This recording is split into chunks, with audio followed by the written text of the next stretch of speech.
जय हिंद दोस्तों, कैसे हैं आप लोग। तो आज हम बात करने वाले हैं साल 2021 में आई एक हॉरर फिल्म स्केयर अस के बारे में। फिल्म की स्टार्टिंग में हमें एक सिनेमा हॉल दिखाया जाता है जहां पे एक किलर आके एक आदमी को मार डालता है। उसके बाद वो एक लड़की के पीछे जाता है जो कि जख्मी हालत में रेंग रही थी। वो उसके पास आके उसे पकड़ लेता है और उसे भी अपने चाकू से मार डालता है। फिर हमें उसी शहर का अगला दिन दिखाया जाता है जहाँ पे क्लेयर नाम की लड़की साइकिल से कहीं जा रही थी। वो एक बुक स्टोर में जाती है जो उसके दोस्त पीट का था। वो पीट से मिलती है और उसे शहर में हो रहे कत्ल के बारे में बताती है। वो उससे कहती है कि वो कट थ्रोट किलर वापस आ गया है और कल रात ही उसने 2 लोगों का गला काट के मार डाला है। पीट उससे कहता है कि वो इस बारे में ज्यादा ना सोचे, वो अपनी कहानी पे ध्यान दे जो आज रात वो उसे सुनाने वाली है। दोस्तों, पीट एक बुक स्टोर चलाता था और वो एक राइटर भी था और उसने अपने ग्रुप में 4 लोगों को रखा था और उन्हें कहा था कि वो कुछ शॉर्ट स्टोरीज लिखें। तभी वहाँ पे डिएगो नाम का राइटर आता है जो उनके ग्रुप का मेंबर था। पीट डिएगो और क्लेयर को उसके रूम में इंतजार करने के लिए कहता है तो वो दोनों उस रूम में जाते हैं। तभी वहाँ पे नाओमी नाम की राइटर आती है जो वहाँ की मेंबर थी।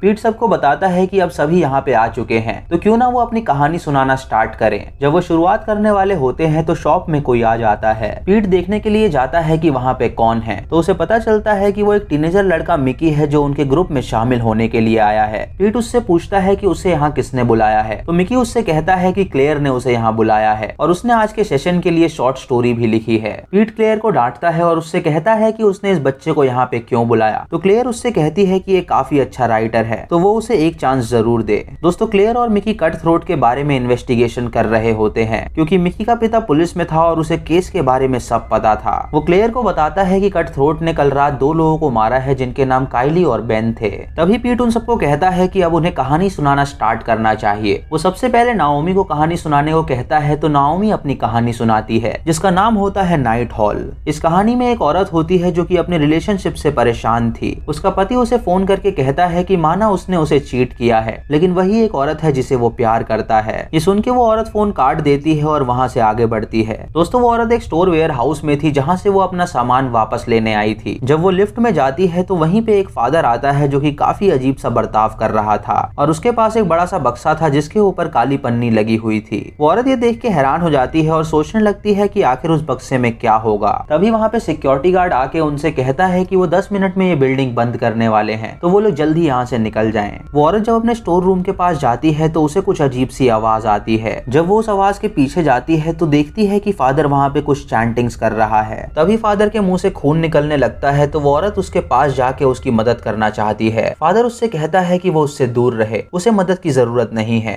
ये कह के फादर लिफ्ट की ओर जाता है और वो औरत उसके पीछे जाती है। जब फादर उसकी तरफ मुड़ता है तो वो औरत देखती है कि फादर पोजेस्ड है और उसकी आंखें पूरी तरह सफेद हैं। ये देख के वो काफी डर जाती है और तभी फादर वहां पे बेहोश हो जाता है। वो कैमरे के थ्रू सिक्योरिटी गार्ड को बुलाने की कोशिश करती है लेकिन वो अपने काम में बिजी था इसीलिए वो उसकी तरफ ध्यान नहीं देता। तभी उस औरत को फादर के स्टोर रूम से किसी लड़की के चिल्लाने की आवाज आती है। जब वो उस दरवाजे के बाहर जाती है तो एक लड़की उससे कहती है कि वो उसकी मदद करे, वो यहाँ पे बुरी तरह फंस चुकी है। उस छोटी लड़की की आवाज सुन के वो भावुक हो जाती है और वो उसकी मदद करने के लिए फादर के पास जाती है उस स्टोर रूम की चाबी लेने के लिए। जब वो फादर की जेब से चाबी निकालती है तो फादर उठ के कहता है कि वो उस स्टोर रूम को बिल्कुल ना खोले और ये कह के फादर वहीं पे मर जाता है। वो औरत उसकी एक नहीं सुनती और उस स्टोर रूम को खोल देती है। उसके बाद वो उस बक्से से काली पन्नी को हटाती है और देखती है कि उस बक्से के ऊपर जंजीर बंधी हुई है। अंदर से एक लड़की की आवाज आती है जो उससे कहती है कि वो उसे छुड़ा ले। ये सुन के वो उस ताले को खोल देती है और उस लड़की से कहती है कि वो उसकी मदद करेगी। वो जंजीर उससे खुल नहीं रही होती तो वो अपने स्टोर रूम में जाती है कुछ सामान लेने के लिए जिससे वो उन्हें तोड़ सके। तभी उसे वो बक्सा टूटने की आवाज आती है और वहां पे लाइट चली जाती है। ये देख के वो काफी डर जाती है और वापस फादर के स्टोर रूम में जाती है जहाँ पे वो देखती है कि वो बक्सा पूरी तरह टूट चुका है और उसके अंदर जो कोई भी था वो बाहर निकल चुका है। तभी वो अपने सामने एक डीमन को देखती है जिसका मुंह अजीब सा था और उसके कान बहुत लंबे थे। ये देख के वो समझ जाती है कि यही डीमन उस बॉक्स के अंदर था जो लड़की की आवाज निकाल के उससे मदद मांग रहा था। वो वहां से भागने लगती है और वो डीमन उसका पीछा करने लगता है। वो डीमन उसे पकड़ लेता है और उसे जान से मारने ही वाला होता है कि तभी सिक्योरिटी गार्ड वहां पे आ जाता है। वो उस औरत से पूछता है कि यहाँ पे क्या चल रहा है तो वो औरत उसे कोई जवाब नहीं दे पाती। तभी वो डीमन वहां आके उस सिक्योरिटी गार्ड को खींच के अपने रूम में ले जाता है और उसे मार डालता है। उसके बाद वो उस औरत का पीछा करता है और उसके पैर पे अपने नाखून मार देता है जिससे वो औरत जख्मी हो जाती है।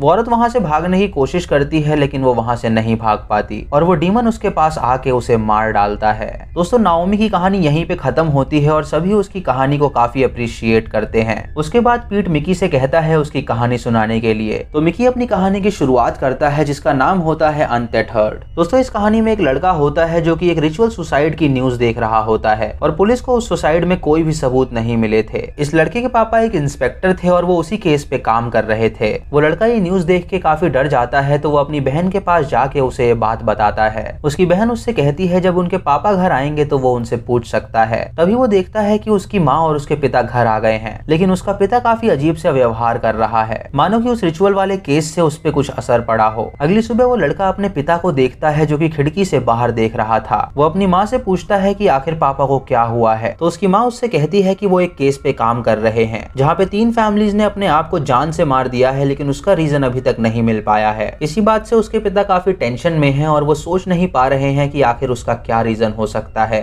ये सुन के वो लड़का अपने पिता के पास जाता है ताकि वो उन्हें हक करके कह सके कि वो उनसे प्यार करता है। तभी उनकी खिड़की पे एक कौवा आके टकराता है जो मर जाता है। ये देख के वो लड़का काफी डर जाता है और उसका पिता जोर से चिल्लाने लगता है। तो उसकी माँ वहाँ आके उसे संभालती है। कुछ देर बाद वो लड़का अपने पिता के ऑफिस में जाता है और उस केस के बारे में पढ़ता है जहाँ उसे पता चलता है कि उस फैमिली ने अपना सर फोड़ के अपने आप को मार डाला है और उसे वहाँ पे एक कौवे की भी फोटो मिलती है जो कि वैसा ही कौवा था जो उनके घर के बाहर आके मरा था। ये देख के वो काफी डर जाता है और अपनी बहन को इस बारे में बताता है। तो उसकी बहन उससे कहती है कि वो बिल्कुल भी चिंता ना करे। आधी रात को वो लड़का जब पानी लेने जाता है तो वो अपने डाइनिंग टेबल पे 4 लोगों को बैठा देखता है जिनके सर से खून निकल रहा था और उन्होंने सफेद पर्दे पहने हुए थे। ये देख के वो काफी डर जाता है और तुरंत अपनी बहन के पास जाता है जहाँ वो देखता है कि उसकी बहन पोजेस्ड है और उल्टी लेटी हुई है। तभी उसकी आंखें खुल जाती हैं और वो एक सपना होता है। तभी उसका पिता एक हथौड़ा लिए उसके पास आके उससे पूछता है कि क्या वो उसके ऑफिस में गया था। तो वो लड़का कहता है हाँ। उसका पिता उससे कहता है कि उसे ऐसा नहीं करना चाहिए था और ये कह के वो वहाँ से चला जाता है।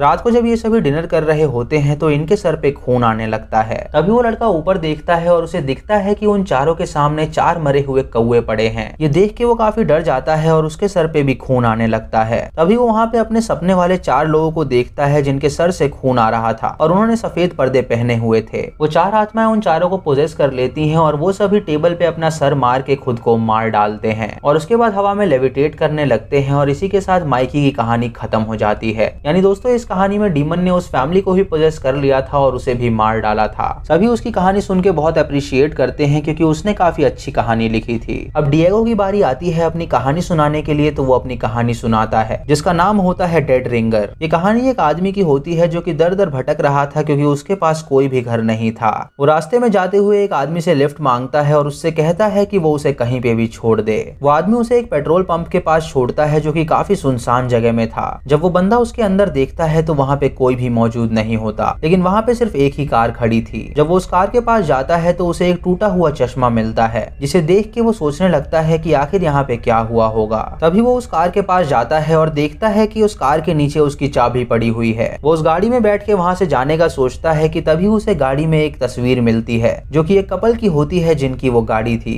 तभी वहाँ पे वो आदमी आ जाता है जो उससे कहता है कि वो उसकी गाड़ी से निकल जाए। ये देख के वो लड़का उसे उसकी चाबी देता है और उससे पूछता है कि उसे क्या हुआ है। वो आदमी उससे कहता है कि वो जल्द से जल्द यहाँ से निकल जाए वरना उसकी जान भी जा सकती है। वो अपनी गाड़ी को स्टार्ट करने की कोशिश करता है लेकिन वो गाड़ी स्टार्ट नहीं होती। तभी उस आदमी की बीवी की आवाज उसे वहाँ पे आती है तो वो अपनी गन निकाल लेता है। वो उस आवाज को फॉलो करके उस पे शूट करता है लेकिन कोई भी गोली उसकी बीवी को नहीं लगती। तभी उसकी बीवी उसके सामने आ जाती है और हम देखते हैं कि वो काफी अजीब सा बर्ताव कर रही है। ये देख के वो लड़का काफी डर जाता है और गाड़ी के पीछे छुप जाता है। वो औरत एक डिमोनिक आवाज में अपने पति से कहती है कि वो उसकी मदद करे तो उसका पति उसे छोड़ के वहाँ से भागने लगता है। तभी वो औरत गाड़ी के पास आती है और उसे वहाँ पे किसी के होने का एहसास होता है। वो अपना पैर सीधा रख के नीचे की तरफ झुकती है और देखती है कि गाड़ी के पीछे कोई छुपा हुआ है। वो उस बंदे को कुछ नहीं करती और वहाँ से अपने पति की तरफ बढ़ जाती है। मौका देख के लड़का गाड़ी में बैठता है और गाड़ी को स्टार्ट करने की कोशिश करता है ताकि वो वहाँ से भाग सके, लेकिन गाड़ी स्टार्ट नहीं हो रही होती है। तभी वो देखता है कि उस औरत का पति उसकी गाड़ी के पीछे खड़ा है जो कि अजीब सा बर्ताव कर रहा है। वो उसकी गाड़ी के आगे आ जाता है और उसका शरीर जोर से हिलने लगता है और तभी उसके शरीर को चीरते हुए उसके अंदर से एक क्रीचर बाहर निकलता है, जिसे देख के वो बंदा काफी डर जाता है और उसे पता चलता है कि उसकी बीवी के अंदर भी वो क्रीचर मौजूद था। तभी वो अजीब सा बर्ताव कर रही थी। वो क्रीचर उस पर हमला कर देता है और उसकी भी चमड़ी पहन लेता है और उसके बाद शहर की ओर जाने के लिए निकल जाता है। इसी के साथ डिएगो की ये कहानी खत्म होती है जो कि काफी बेहतरीन थी। उसकी कहानी सुन के सभी उसके लिए तालियां बजाते हैं और उससे कहते हैं कि उसकी कहानी काफी अलग थी। अब अब पीट क्लेयर से कहता है उसकी कहानी सुनाने के लिए। तो क्लेयर अपनी कहानी स्टार्ट करती है जिसका नाम होता है द रेस्टिंग। उस कहानी में एक औरत होती है जो कि अपनी शादी की एल्बम देख रही थी। वो उस एल्बम में अपनी पति को देखती है जो कि मर चुका था और उससे कहती है कि वो उसके पास आने वाली है। तभी वो अपने आप को फांसी लगा के अपनी जान दे देती है। उसकी मौत के बाद उसकी बेटी अपने पति के साथ वहाँ पे रहने के लिए आती है क्योंकि उसकी माँ की मौत के बाद उस घर की मालकिन वही थी।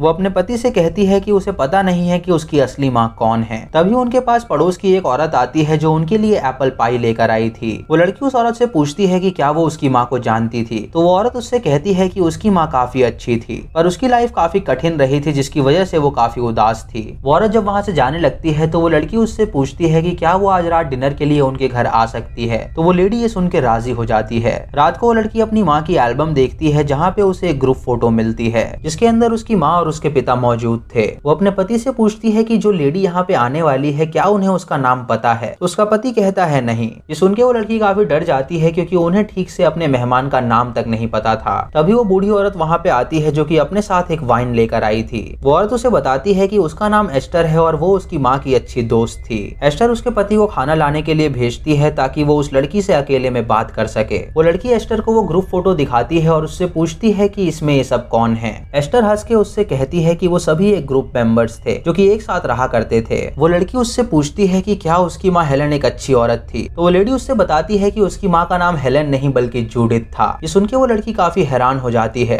और जब वो वाइन पीती है तो उसे काफी अजीब सा महसूस होने लगता है। वो लेडी उसे सच बताती है और उससे कहती है कि उसकी माँ अभी रेस्ट कर रही है और कई लाइफ टाइम से वो लोग उसे वापस ला रहे हैं, इसीलिए उसके नाम चेंज होते रहते हैं। वो उससे कहती है कि वही वो लड़की है जो उसे वापस ला सकती है और ये कह के वो ओल्ड लेडी क्रीपी सी स्माइल देती है। तभी उस लड़की का पति उसके पास आता है और उसे पकड़ लेता है। वो उससे कहता है कि वो उसे फिर से देखना चाहता है। वो ओल्ड लेडी और वो लड़का उसे पकड़ के एक रूम में ले जाते हैं और उसे बांध देते हैं और उनके साथ वहाँ पे बाकी कल्ट मेंबर्स भी होते हैं। वो लोग वहाँ पे एक रिचुअल परफॉर्म करने वाले थे जिससे उस मृत्यु शरीर से उसकी आत्मा उस लड़की में आ सके। दोस्तों दरअसल ये सब एक कल्ट के मेंबर थे जो कि लाइफ टाइम जिंदा रहते थे। जब ये लोग बूढ़े हो जाते थे तो ये लोग अपनी फांसी लगा के जान दे देते थे और उसके बाद किसी को पकड़ के उसकी मेमोरी इरेज करते थे ताकि रिचुअल करने के बाद उनकी आत्मा एक जवान शरीर में जा सके और वो लाइफ टाइम जिंदा रह सके। वो औरत उस लड़की के पास आके उससे कहती है कि उसे जरा भी दर्द नहीं होगा। उसके बाद वो सभी रिचुअल स्टार्ट करते हैं और मंत्र पढ़ने लगते हैं जिससे उस बूढ़ी लेडी की बॉडी हवा में लेविटेट करने लगती है। तभी उसकी आत्मा उसके अंदर से निकल के उस लड़की में घुस जाती है, यानी कि अब वो फिर से जिंदा हो चुकी थी एक नए शरीर में जो कि काफी जवान थी।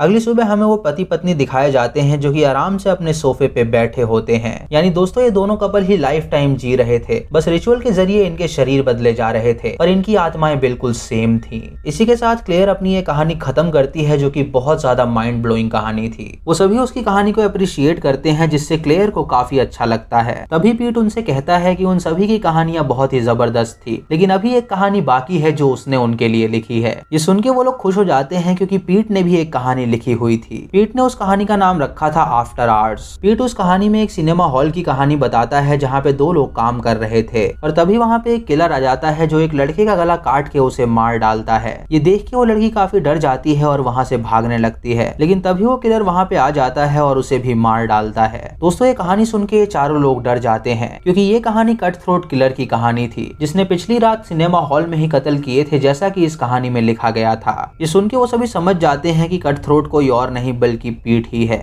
ये देख के डिएगो अपना चाकू निकाल के पीट पे हमला करने जाता है तो पीट वहाँ से भाग निकलता है। वो वहाँ की लाइट्स बंद कर देता है और सभी को एक एक करके मारने के लिए निकलता है। सबसे पहले वो डिएगो का गला काट के उसे मार डालता है जिसे देख के वो सभी वहाँ से भागने लगते हैं। उसके बाद वो नाओमी के पास जाता है और उसका भी गला काट के उसे मार डालता है। इधर भागते हुए क्लेयर और मिकी अलग हो जाते हैं तो मिकी एक वॉशरूम में जाके छुप जाता है। तभी पीट वहाँ पे आ जाता है जो मिकी पे हमला करके उसे भी मार डालता है। अब क्लेयर अकेली बची होती है तो पीट उसके पीछे जाता है। वो एक चाकू से उसके पैर पे वार करता है जिससे वो जख्मी हो जाती है। जब क्लेयर वहाँ से भाग रही होती है तो पीट अपना मास्क उतार के उससे कहता है कि वो उससे बिल्कुल ना डरे, वो उसे जान से नहीं मारेगा। वो क्लेयर के पास आके उसे बताता है कि वो एक अच्छी राइटर है और वो चाहती है कि वो कट थ्रोट की कहानी दुनिया को बताए। वो अपनी एक जनरल उसे देता है और उससे कहता है कि ये उसके पिता की जनरल थी जिसमें उसके पिता ने कई सारे कत्ल किए हैं जिसके बारे में लिखा था। ये सुन के क्लेयर उससे पूछती है कि क्या उसका पिता असली कट थ्रोट था तो पीट उससे कहता है हाँ, उसका पिता ही असली कट थ्रोट था जिसने कई सारे कत्ल किए थे और अब उनके बाद उनकी लेगेसी उसने अपनाई है। क्लेयर ये सुन के हैरान हो जाती है और बहुत रोती है। वो क्लेयर के पास अपनी जनरल रख रख देता है और वहां से चला जाता है और इसी के साथ ये मूवी खत्म हो जाती है। तो दोस्तों ये थी इस फिल्म की कहानी, जो कि बहुत ही बढ़िया थी। दोस्तों एक एंथोलॉजी फिल्म थी जिसमें 5 कहानियां बताई गई थी और सारी ही कहानियां एकदम बढ़िया थी। दोस्तों आप लोग एक बार इस मूवी को जरूर देखिएगा क्योंकि ये मूवी काफी एंटरटेनिंग है।